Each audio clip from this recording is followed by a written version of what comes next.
अभी रमज़ान का महीना आ रहा है, ऐसा बाबरकत महीना। आप अलैहिस्सलाम ने फरमाया रुब्ब साइमिन लैसा लहू मिन सियामिही इल्लल जू, बहुत से रोज़ेदार ऐसे होंगे जिनको बजुज़ भूखा रहने के कुछ भी न मिलेगा। व रुब्ब काइमिन लैसा लहू मिन क़ियामिही इल्लस सहरू, बहुत से शब्बेदार ऐसे होंगे जिनको रात के जागने के सिवा कुछ भी हासिल न होगा, इसलिए कि वो लहू व लाब में लगे होंगे, गुनाहों में लगे होंगे।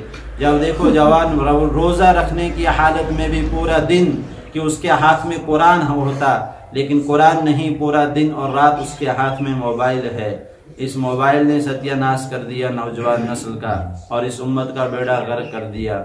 आप देखें कि सुबह से शाम तक उसी में लगे हैं। या तो सहरी खा के सो जाओ, जोहर पे उठो, और जोहर पढ़ के सो जाओ, फिर असर पे उठो, और फिर भी देखो अगर वक्त है तो फिर से कुछ नींद कर लो कि इफ्तियार तक नींद ही हो। यानी कि रोज़ा रखने का मकसद सोना समझा हुआ है, जबकि कुरान पढ़ता ये जवान और ये शख्स और ये बूढ़ा और ये औरत कि कुरान पढ़ते। हदीस के अंदर है यूशिकु अन याति अलन्नासि ज़मानुन, मेरी उम्मत पे वो ज़माना आएगा ला यबका मिनल इस्लाम इल्ला इस्मुहु, इस्लाम नाम का बचेगा, वला यबका मिनल कुरान इल्ला रस्मुहु, और कुरान रस्म के लिए रह जाएगा, कुरान खानी के लिए रह जाएगा। धूल चढ़ी होगी, जाके देखो आप अलमारियों के अंदर रखा हुआ कुरान, उनके ऊपर हाथ फेर के देखो कि धूल कितनी आपके हाथ पे आ जाएगी। और जेब में रखा हुआ मोबाइल, दिन में 10 बार आप उसको साफ करते हो।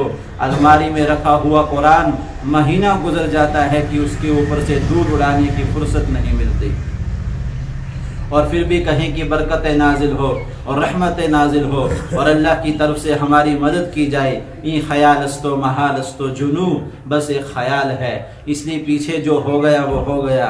अब का रमज़ान, इसके लिए पुख्ता अज़म कर ले और पुख्ता इरादा कर ले, एक रोज़ा भी नहीं छोड़ेंगे। और दूसरा ये कि तरावी की नमाज को कभी नहीं छोड़ेंगे। ये रमज़ान के अंदर ये बहुत बाबरकत चीज़ है तरावी, कि रात का कयाम है, अल्लाह के सामने खड़े होके आहुजारी करना, गिड़गिड़ाना, रोना, दुरूद शरीफ पढ़ना, इस्तिग़फ़ार करना और अल्लाह की बड़ाई को बयान करना। बताओ कि न जाने मौत कब आ जाए, न जाने आइंदा का रमज़ान नसीब हो या ना हो। ये रमज़ान भी कितने लोगों को नसीब नहीं होगा, कितने ही लोग ऐसे होंगे जिनको ये रमज़ान भी नसीब नहीं होगा। रमज़ान के अंदर एक चीज़ का और ख्याल रखे। आप अलैहिस्सलातु वस्सलाम ने फरमाया, एक मरतबा सहाबा से फरमाया उहदुरुल मिंबरा, मिंबर के करीब आ जाओ। सहाबा फरमाते फहदरना, हम करीब हुए। फलम्मा रतक दरजत क़ाल आमीना, आप अलैहिस्सलाम मिंबर की सीढ़ी पे कदम रखा तो आमीन फरमाया।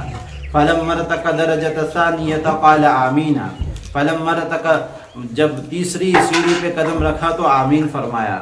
सहाबा फरमाते हैं फलम्मा नज़ला फ़क़ुलना या रसूल अल्लाह लक़द समीअना मिनकल यौमा शैअन मा कुन्ना नस्मअहु, आज हमने आपसे वो बात सुनी जो इससे पहले नहीं सुनी।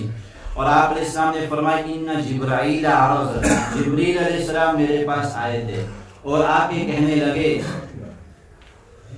बाऊद मन ज़ुकिरत इंदहु फलम युसल्ली अलैक, बर्बाद हो जाए वो शख्स जिसके सामने मोहम्मद सल्लल्लाहु अलैहि वसल्लम का नाम आए और वो दुरूद न पढ़े। कुल तो आमीन कहा, मैंने आमीन कहा। का दूसरा उन्होंने कहा बाऊद मन अदरका अबवैहि किबरा औ अहदहुमा, बर्बाद हो जाए वो शख्स जिसने अपने माँ बाप को बुढ़ापे की हालत में पाया और उनकी खिदमत करके जन्नत को न पा सका। कुल तो आमीन, मैंने इस पे भी आमीन कहा। का तीसरा उन जिब्रील अलैहिस्सलाम ने फरमाया बाऊद मन अदरका रमज़ान फलम युग़फ़र लहू, कहा बर्बाद हो जाए वो शख्स जिसने रमज़ान मुबारक के महीने को पाया और फिर भी अपनी मग़फ़िरत न करवा सका। कुल तो आमीन कहा, मैंने इस पे भी आमीन कहा। आप जरा बताओ बद्दुआ देने वाला कौन? फरिश्तों का सरदार। और आमीन कहने वाले कौन? नबियों के सरदार। आप बताओ। इससे ये गुजारिश है कि रमजान को सही तरीके से गुजारे, आमाल के अंदर गुजारे। कम से कम एक कुरान का खत्म होना तो लाजमी है, एक कुरान का खत्म होना तो लाजमी है। इसलिए अभी से उसकी तरतीब बना ले। और